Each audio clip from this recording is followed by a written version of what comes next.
에 관한 주제 설명드리도록 하겠습니다. 자, 전매제한 관련해서 민법 얘기 한번 해볼까요? 자, 우리 민법에서 행정법규라고 하는 것이 있었죠. 그래서 우리가 공부하는 주택법 이런 것들 또는 부동산 등기 특별조치법 이런 것들이 행정법규의 한 내용이 되게 될 텐데 종류가 아주 많습니다.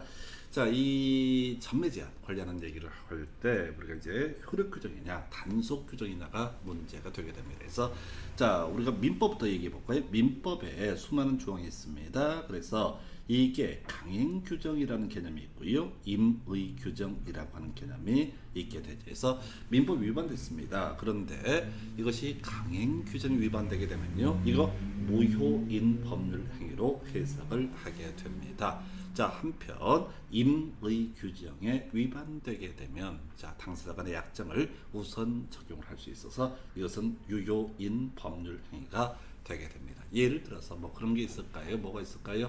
우리가 담장 설치라고 하는 것이 있었죠. 그래서 설반측비, 설치비용은 절반씩 부담하고 측량 비용은 면적에 비례해서 부담한다. 뭐 이런 조항이 존재합니다. 자, 근데 문제는 자, 이 토지 소유자끼리 담장 설치할 때 큰 땅 가지고 있는 사람이 전체 담장 설치 비용을 부담을 한다. 뭐 이렇게 특약을 맺었다고 한번 해보겠습니다. 그러면 그때는 자, 설치 비용 절반씩 부담하는 것이 아니라 이 큰 땅을 가지고 있는 사람이 전부 부담해도 민법 위반이 아닙니다. 그래서 그러한 약정은 유효한 것이 되게 됩니다. 그런데 우리가 민법 중에서 임차인의 권리라고 해서 지상물의 매수 청구, 부속물의 매수 청구 뭐 이런 조항들이 존재했었죠. 근데 이런 지상물의 매수 청구나 부속물의 매수 청구를 부인하는 특약이라고 하는 것은 이것은 무효가 되게 됩니다. 왜?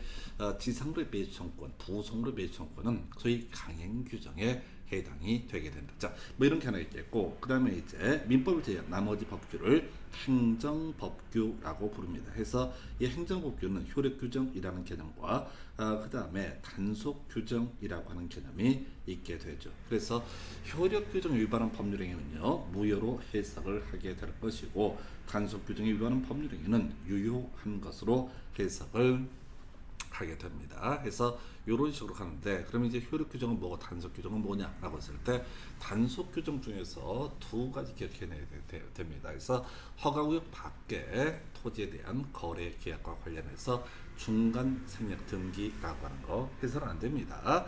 자, 근데 허가구역 외적에서 중간 생략 등기를 금지하는 부동산 등기 특별조치법 규정은 소위 분명히 법에 위반됐음에도 불구하고 세 사람 사이에 합의 등이 있어서 중간 생략 등기가 이루어지게 되면 그 등기는 유효한 등기로 보게 된다. 그래서 부동산 등기 특별조치법에서 자, 중간 생략 등기하지 마라 라고 하는 이 조항은 허가구역 외 지역에서는 단속 규정으로 해석을 하게 됩니다. 그리고 주택법에서는요, 일정 기간 분조 토등에 해당되게 되면 분양가 상한제, 조정 대상 지역, 투기 과열 지구 등에 해당이 되게 되면 일정 기간 동안 전매제한을 받게 되는데, 아파트를 분양받은 사람이 요거 전매를 하다 걸렸다라고 했을 때 그 두 사람 사이의 법률 관계라고 하는 거, 이거 유효냐 무효냐가 문제가 되게 됩니다. 그래서 주택법상 전매 금지 규정에 위반한 전매 행위라고 하는 것은 사법적으로는 어떻다?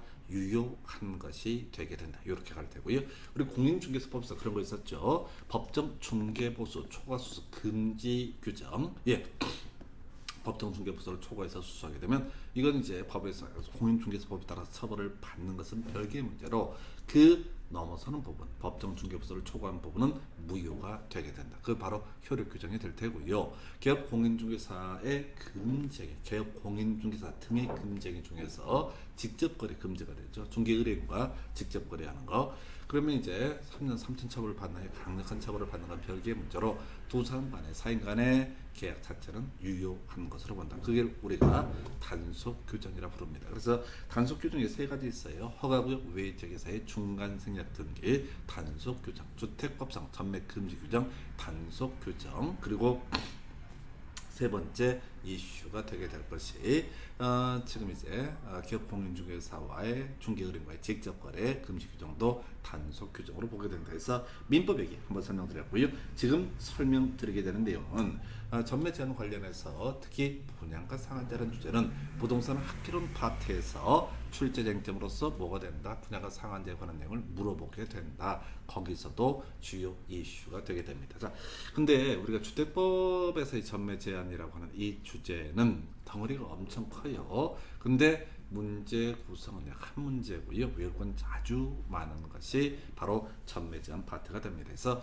일단은 이 파트를 가실 때 분조토 뭔 소리냐면 분양가 상한제, 조정 대상 지역, 투기 과열지구 이렇게 세 가지 관점에서 접근을 해 주셔야 됩니다. 그래서 분조토라고 외우는 이유는 분양가 상한제 국토부 장관이 경우에 따라 지정을 할 수가 있고요. 두 번째 조정 대상자 국토부 장관이 지정을 하게 됩니다. 다만 투기 과열지구는 국토부 장관 또는 시도지사가 지정을 하게 됩니다. 최근에 지정 누가 하냐 뭐 이런 유치한 문제를 가지고 출제가 돼서 수험생이 되게 어려웠어요. 그래서 자 분조토 안에서의 주택이라고 하는 걸 일정한 전매 제한을 받게 된다. 이건 전제하에서 관련한 쟁점 보도록 합니다. 먼저 분양가 상한제라는 개념부터 확인을 해볼게요. 그래서 이 분양가 상한제라고 하는 거 먼저 적용 범주 어떤 경우에 분양가 상한제를 적용을 하게 되느냐. 최근 지금 이제 주택 가격 서울 지역을 중심으로 급등하는 문제가 있었죠. 그래서 언론 보도들에 따르게 되면 이렇게 주택 가격이 급등하게 된 원인 중에 하나가 바로 민간 택지에 있어서의 분양가 상한제 배제라고 하는 이 법 때문에 바로 분양가 지금 이제 주택 가격이 급등했다 이런 평가들도 있습니다. 뭐 옳다 그러다 이 얘기를 하고자 하는 건 아니고 지금 이제 분양가 상한제 먼저 적용되는 범주를 보니까요. 공공택지라고 하는 것이 있게 됩니다. 자, 우리 앞에서 용어 공부할 때요. 공공택지 점점점은 공공택지에 해당한다. 오른편 이렇게 외웠었고요. 다만 환지 방식에 따라서 시행되는 도시개발 사업에 의해서 조성되는 공동주택 건설 용도는 공공택지가 아니다라고 하는 거. 그래서 기억 안 나면 용어의 정의 파트 제일 앞쪽에서 다시 한번 체크를 해봐야 되고요. 이 공공택지 의미는 그렇습니다. 이 택지를 조성하는 사람이 수용 방식에 따라서 택지를 조성하게 되면 이걸 공공택지라고 정의를 합니다. 그래서 이 공공택지는요 협의해서 매수하는 것보다 일반 등록사업자가 할 수 있는 것은 아니고 토지공사, 지방공사가 이 수용을 하게 될 텐데 싸게 땅을 샀으니까 싸게 분양을 해라 라는 의미를 가지고 있습니다. 그래서 그러면 아파트 건설업자 입장에서 생각하면 공공택지는 일반적인 민간택지보다 훨씬 싸죠. 그러니까 자기들도 아파트를 싸게 팔아야 된다 이런 논리 구조가 되겠습니다. 그 다음 민간택지 중에서 국토부 장관이 지정하는 지역이 이렇게 되어 있습니다. 그래서 이거 자세히 보려고 하지 마시고요. 자 보니까 직전으로부터 소급해서 12개월간 해당 지역 평균 분양가 상승률이 물가 상승률보다 2배를 초과하는 지역이라고 되어 있고요. 자, 그 다음에 두 번째 겁나 길다 2개월 5대1 10대를 초과하는 지역 대충 보는 겁니다. 조금 이따 자세히 설명드릴 거야. 자, 그 다음에 20% 이상 증가한 지역이라고 되어 있습니다. 그래서 자, 요 문제는 지금 투기 과열지구 파트에서 한번 출제가 됐는데 자 굳이 외우면은 이웃십에 20% 증가 이렇게 이제 해석을 하게 되는 거죠. 그래서 이런 일정한 지역에 대해서 국토부 장관이 분양가 상한제 적용적으로 지정을 할 수가 있다라고 이렇게 정의를 합니다. 그래서 자 요거는 어차피 문장 형태는 거의 구성이 안 되고요. 문장 형태로 나왔을 때는 어차피 못 맞춥니다. 너무 말이 어렵기 때문에 의미 새겨봐봤자 의미가 없어요. 2배 2개월 5대1 10대1 250 이렇게 가는 거죠. 2 곱하기 5는 10이잖아. 그래서 250 이렇게 갈 테고 그 다음에 20% 이상 증가한 지역이라고 되어 있습니다. 조금 이따 분양가 상한제, 조정 대상 지역, 투기 과열지구 한꺼번에 묶어서 이제 설명을 드리게 될 텐데 250에 20 이렇게 가게 됩니다. 그래서 아주 무식한 방법으로 이 파트를 정리를 하셔야 돼. 자, 하여튼 이런 경우에는 분양가 상한제를 적용한다. 그래서 이 파트는요 출제를 함에 있어서 이렇게 중간중간 숫자 관련해서 괄호 넣기 문제로밖에 출제를 할 수가 없게 됩니다. 그래서 분양가 상한제 250에 20 일단 이렇게 외웠다고 치고 좀 다시 얘기해 드릴 겁니다. 자, 출제 포인트 분양가 상한제 적용 배제라고 하는 거. 이게 뭔 소리냐면 지금 이제 적용 배제 법에 3개 있고요. 여러분들 공부할 건 2개밖에 없습니다. 한 개는 송도 같은 지역을 얘기하게 되는데 그건 너무 길어서 안 나와요. 송도는 이제 경제 자유구역 이런 지역인데 그건 쫓아가시면 안 돼요. 여러분들은 항상 시험이라고 하는데 몰입을 하셔요. 시험을 준비하기도 겁나 힘들어요. 근데 주택법의 내용을 파악한다. 택도 없는 소리. 정신병자들 되겠습니다. 그래서 적용 페이지 이게 이제 겁나 중요하지. 도시형생활주택 관광특구는 바로 분양가 상한제를 적용하지 아니한다라고 하는 거예요. 그래서 이게 이제 학교론에서 최근 한 5년 사이 3번인가 출제가 됐었죠. 그래서 자, 분양가 상한제 첫 번째 키워드 적용되는 걸 외우는 게 아니라 적용하지 아니한다 해서 도시형생활주택 그다음에 관광특구 논리구조 설명드리겠습니다. 도시형생활주택은요 앞에서 이렇게 공부하셨습니다. 300세대 미만이라고 하는 것이 키워드가 되고 그 다음에 이제 함께 건축할 수 있다라고 하는 것이 논의 포인트다. 해서 이게 도시형생활주택과 일반주택이라고 하는 것은 건축 규제 등이 전혀 다르다. 도시형생활주택은 엄청나게 이명박 정부 때 인센티브를 부여했던 그런 주택 정책 중에 하나가 됩니다. 그래서 얘기의 취지는 뭐냐면 도시형 생활주택을 공급하고자 하는 그대 어떻게 해라 그냥 폭리를 취해도 된다 이런 논리 구조에 분양가 상한제를 적용을 하지 않는다라는 얘기는 이 얘기는 뭐냐면 이런 앞의 요건을 충족을 한다라고 할지라도 만약에 도시형 생활주택이면 어떻다 분양가 상한제를 적용하지 아니한다 요렇게 가겠고요. 그 다음에 관광특구 자 50층 150m 이상의 숫자 보지 마시고 관광특구는 잘은 모르겠지만 이태원 같은 지역을 얘기하게 됩니다. 그래서 이 관광특구에서 주택을 공급했을 때 분양받는 사람들 누가 되겠어요? 외국 법인 등이 되게 됩니다. 그래서 외국 놈들을 상대로는 뭐 폭리 취해서 좋다 해서 자 이명박 정부 때 들어왔던 도시형 생활주택 분양가 상한제 적용하지 아니한다. 관광특구 분양가 상한제를 적용하지 아니한다. 자 그럼 이제 분양가 상한제 관련해서 거의 내용을 다 소화했습니다. 그래서 250에 20. 자, 그다음에 도시형 생활주택 관광특구는 바로 분양가 상한제를 적용하지 아니한다. 그래서 이 중에서 도시형 생활주택과 관광특구라고 하는 이 주제는 겁나 많이 나와요. 겁나 많이 나오고 답은 안 돼. 자, 다만 이 파트가 바로 부동산 학개론 파트 정책론 영역에서 출제가 될 때는 2번 다 답이 3번인가 다 답이 됐던 적이 있게 됩니다. 그래서 자 이게 분양가 상한제 적용 범주라고 하는 거 설명드렸고요.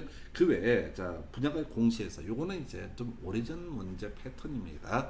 21에 22에 그러니까 한 10년 전 문제인데요. 이거는 나올 가능성 낮아. 해서 공공택지가 있었고요. 민간택지 중에서 일정한 요건 250에 20의 요건을 충족을 하게 되면 이것은 어떻다 분양가 상한제 적용적으로 국토부 장관 지정할 수 있다. 예, 그래서 색깔 입혀진 거는 보십시다. 안 나올 거야. 공시해야 된다. 해서 이게 뭐냐면 분양가 상한제 평당 자 700만 원 쌉니까 비쌉니까? 평당 700만 원 아파트 가격이 그럼 막 생각해 보겠지. 싸다 비싸다 뭐라고 얘기할 수 없어요. 땅값 싼 동네는 평당 700이 비쌀 수가 있게 되는 것이고 땅값이 비싼 동네는 쌀 수가 있게 되는 겁니다. 그래서 이 분양가 상한제 실효성을 확보해내기 위해서 액면가 까봐라 라고 하는 거 문틀이 얼마이고 자 시멘트 값이 얼마이고 뭐 이런 식으로 하나하나 그 내역별로 가격 항목을 외부에 발표해라 공시해야 된다. 그래서 결국 이런 식이죠. 공공택지가 됐든 자 이렇게 아까 민간택지로 불렸던 공공택지 외 택지가 됐든 분양가 상한제만 적용이 되게 되면 어떻다 이때는 분양가 항목을 공시를 해야 된다. 그래서 분양가 항목이라고 하는 게 만약에 공시되는 항목이 늘어나면 늘어날수록 이때는 건설업체에서 이 뭐죠?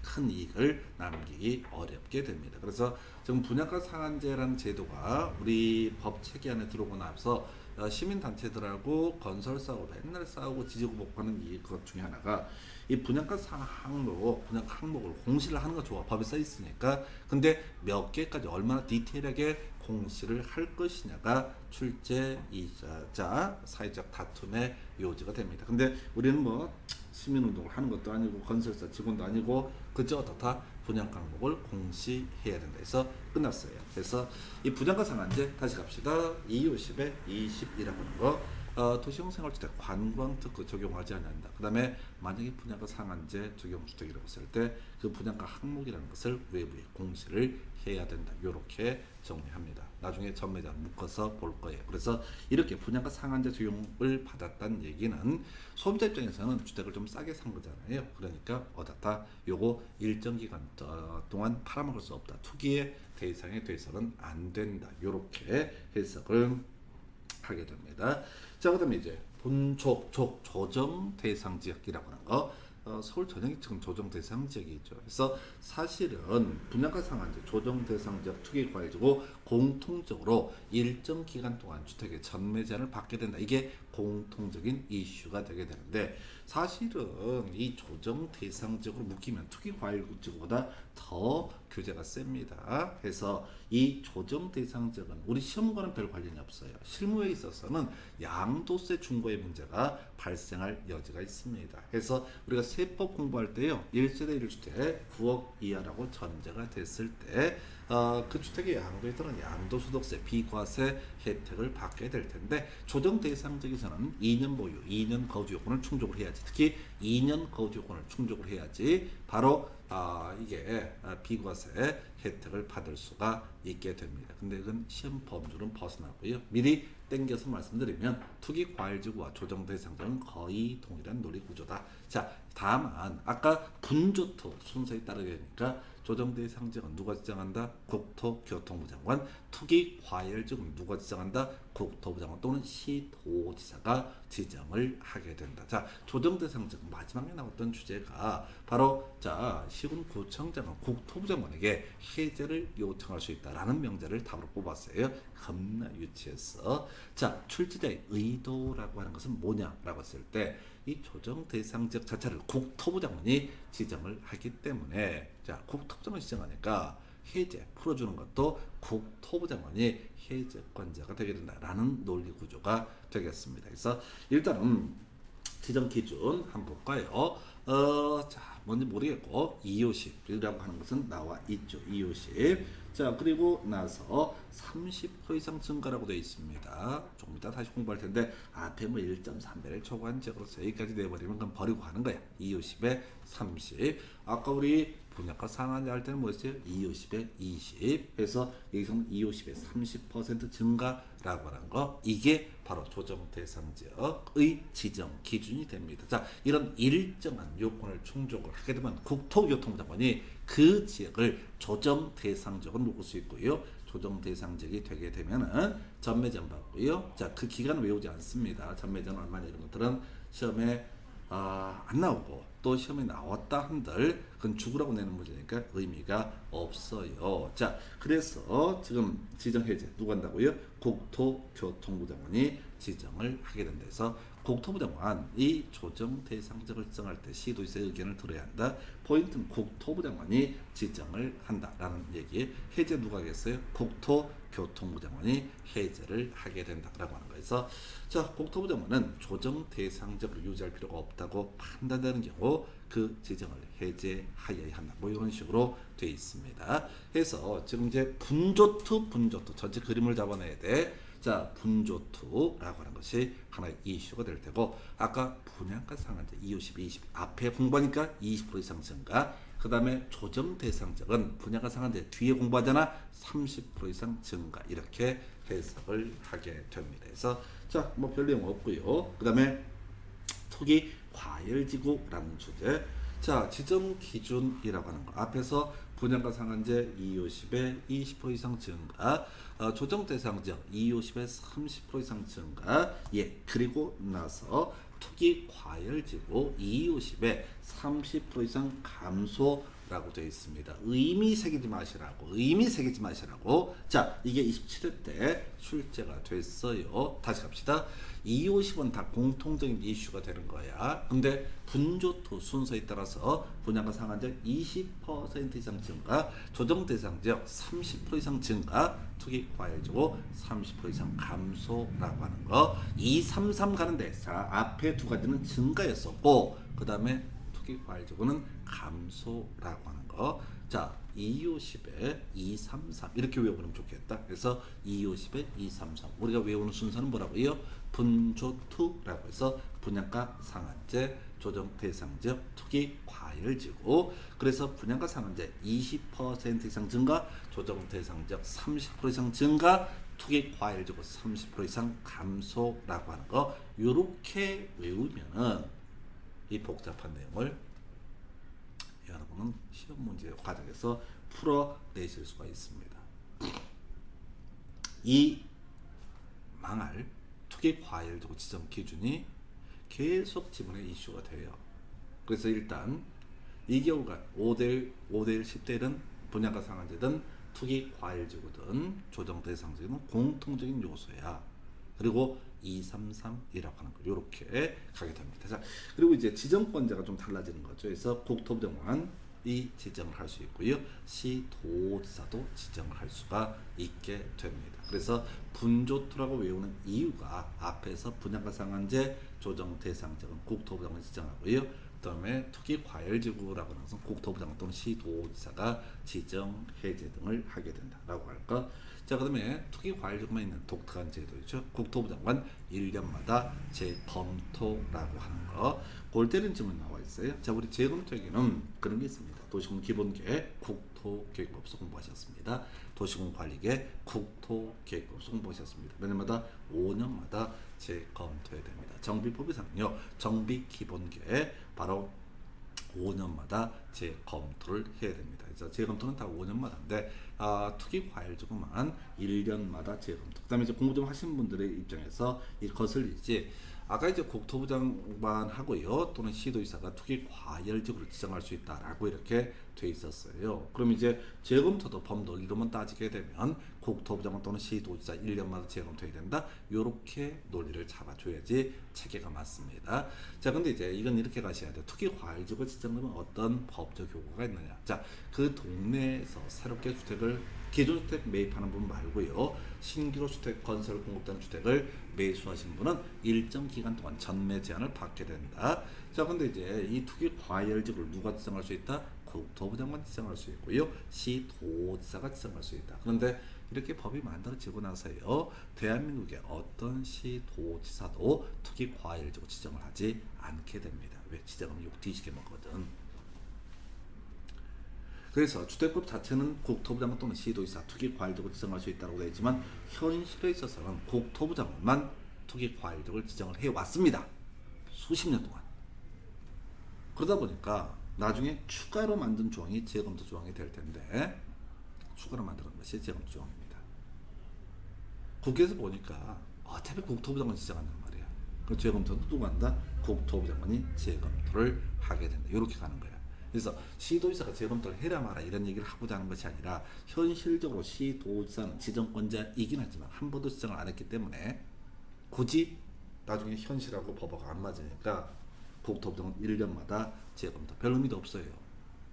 근데 여러분들이 법조문을 쭉 읽어가다 보면은 이상한 느낌을 받아서 삽질할까봐 이렇게 설명을 드렸습니다. 자, 다 끝났나요? 예. 그래서 분조투 순서에 따라서 국토부 장관, 시도지사, 그 다음에 분조투, 분양가 상한제 조정 대상지역은 국토부 장관, 투기 과열지역은 국토부 장관 또는 시도지사, 250에 233 이렇게 갔었죠. 그래서 분양가 상한제 250에 20% 증가, 조정 대상지역 250에 30% 증가, 투기 과열지역 250에 30% 이상 감소라고 하는 거. 예, 이 정도가 지정 기준 상당히 부담스러운 부분인데 이렇게 묶어서 보시게 되면 별게 없어요. 근데 공부 좀 처음 하시는 분들, 촌뜨기들, 얼뜨기들, 모질이들 이걸 뒤지게 분석을 해요.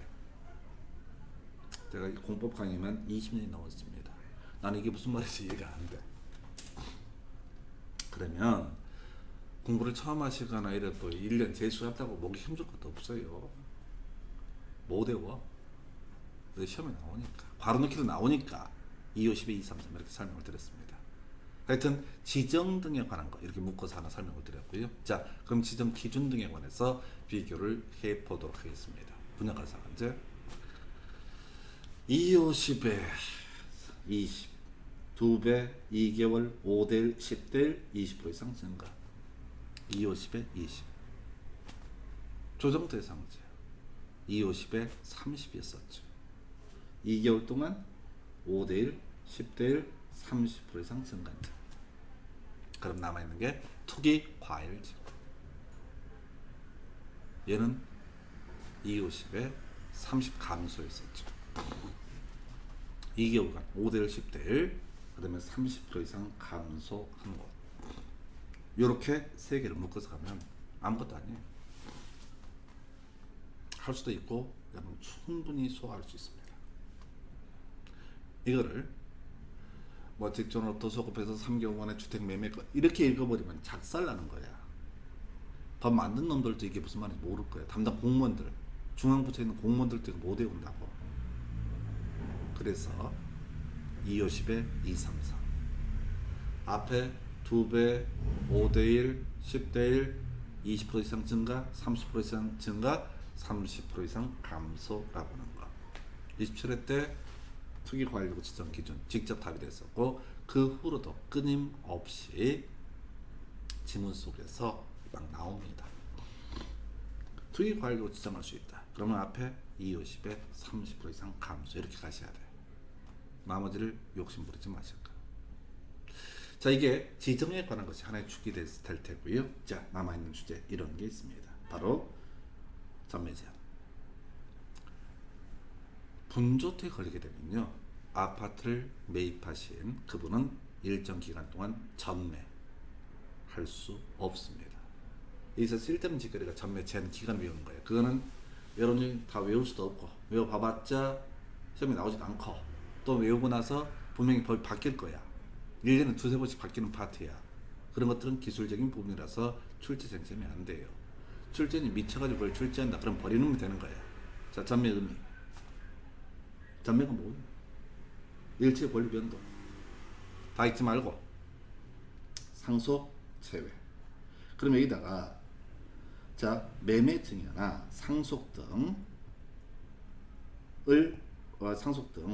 권리 변동을 수반한 일체 행위, 모든 행위를 가리켜서 전매라 부른다. 이렇게 유책에 틀리게 뽑는다고.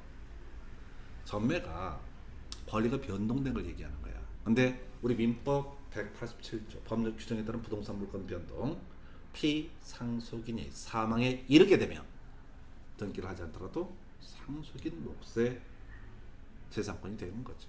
그래서 상속을 통해서 권리가 변동되는 것은 전매에 걸리지 않는다. 그래서 전매는 규제를 받습니다.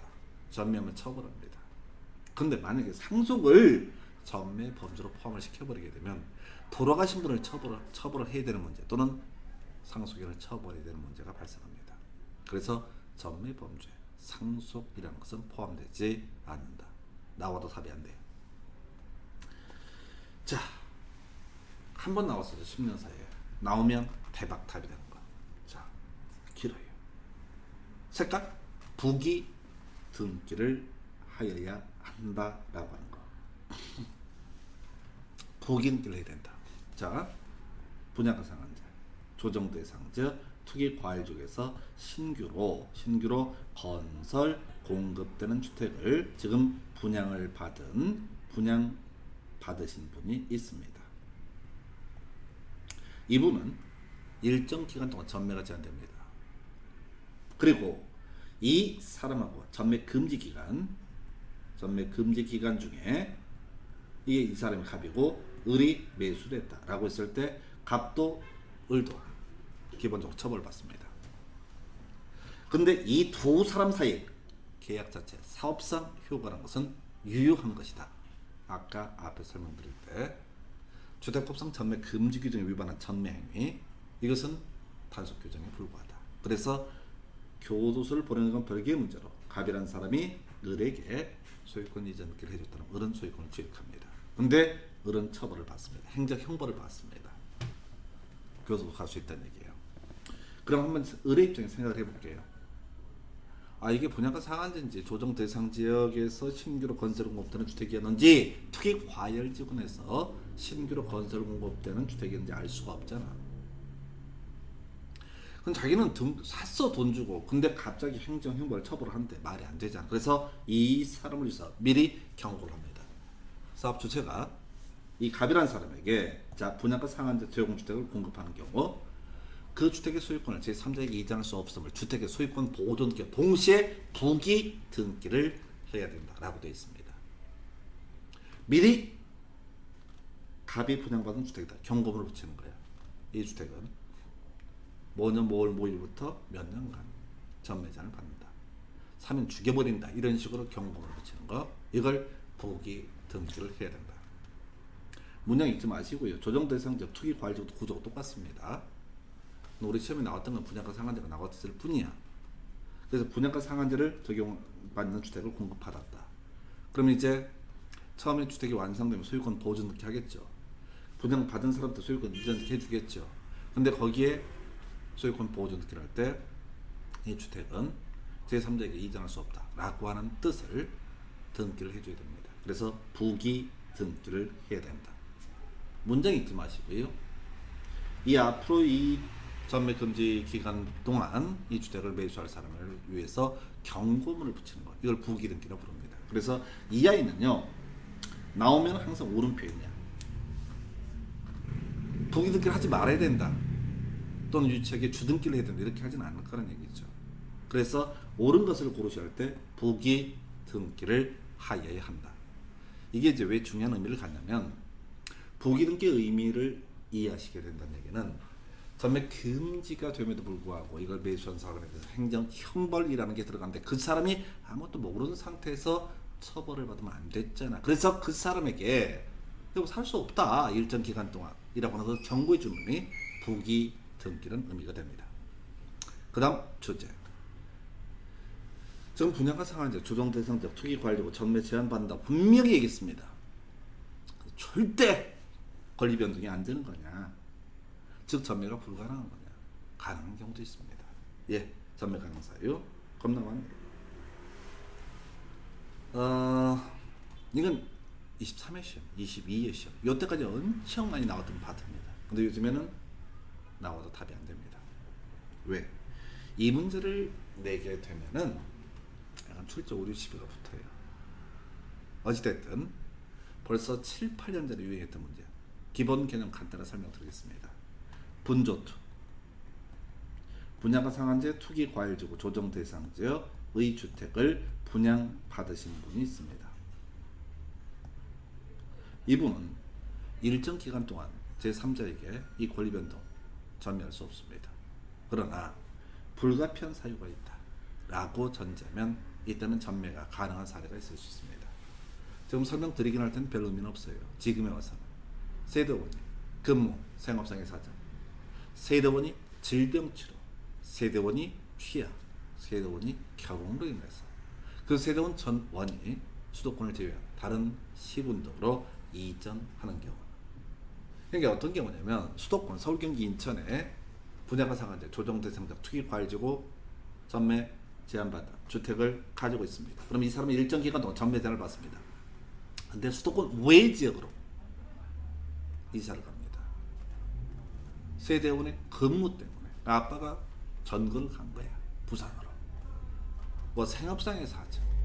또 엄마가 아파서 어디를 이사를 가야 돼. 수도권 외 지역으로.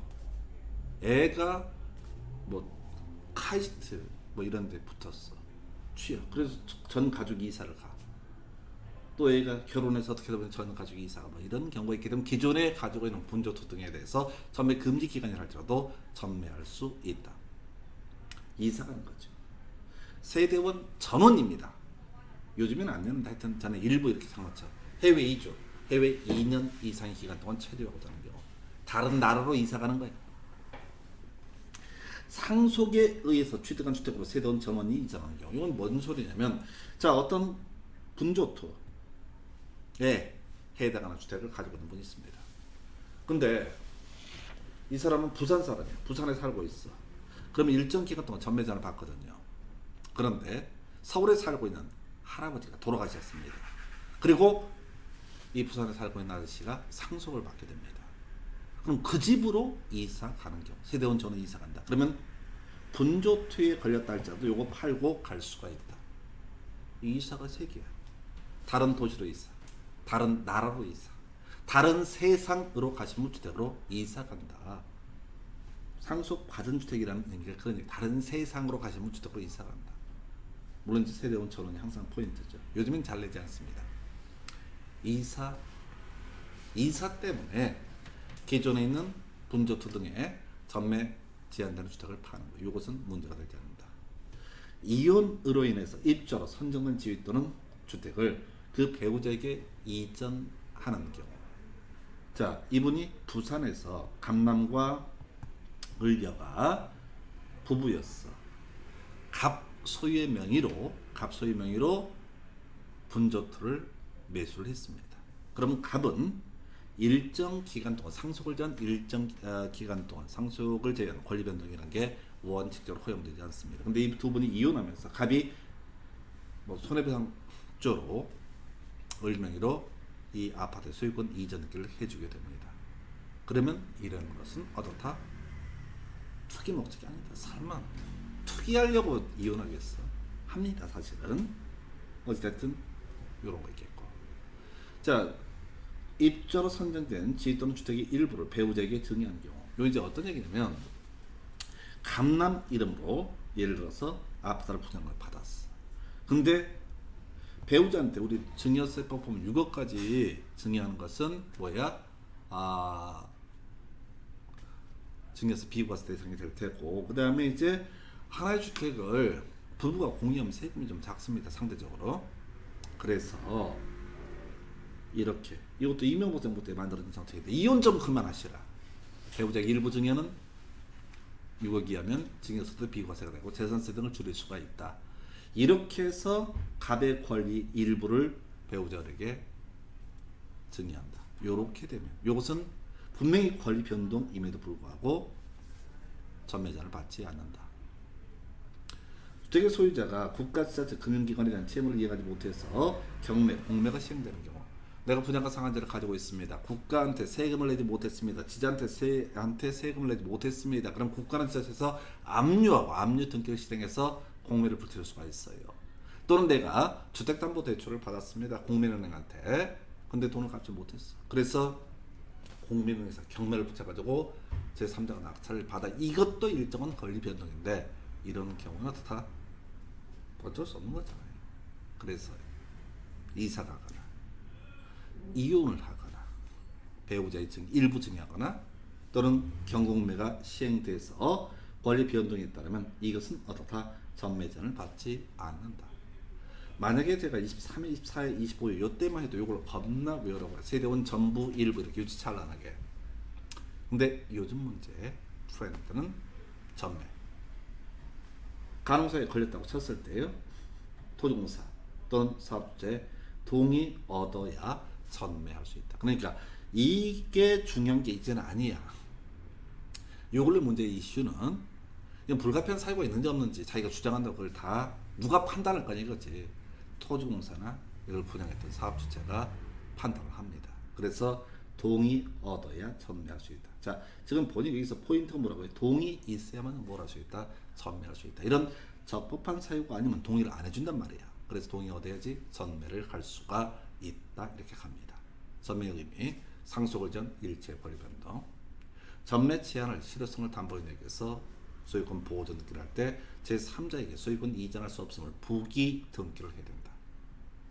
이사, 이혼, 일부 증여 등 이렇게 불가피한 사유가 있으면 동의 얻어서 어떻게 할 수 있다? 전매할 수 있다. 이렇게 정리를 합니다. 그래서 이게 지금 전매 가능성을 막 외우고 이런 것들은 요즘 트렌드하고 맞지는 않습니다. 그래서 요즘 문제의 핵심 이슈는 그저 동의 얻어서 그냥 앞에 쭉 깔아주면서 동의 없이도 전매할 수 있다 이렇게 장난친다고. 그러면 이 얘기가 맞으니까 이게 동의 없이도가 눈에 안 보이면 안 된다. 무조건 동의 얻어야 뭘 할 수 있다? 전매할 수 있다. 이렇게 정리를 합니다. 자, 여기까지 주택의 전매 제한에 관한 주제 설명을 드렸고요. 잠시 후에 농지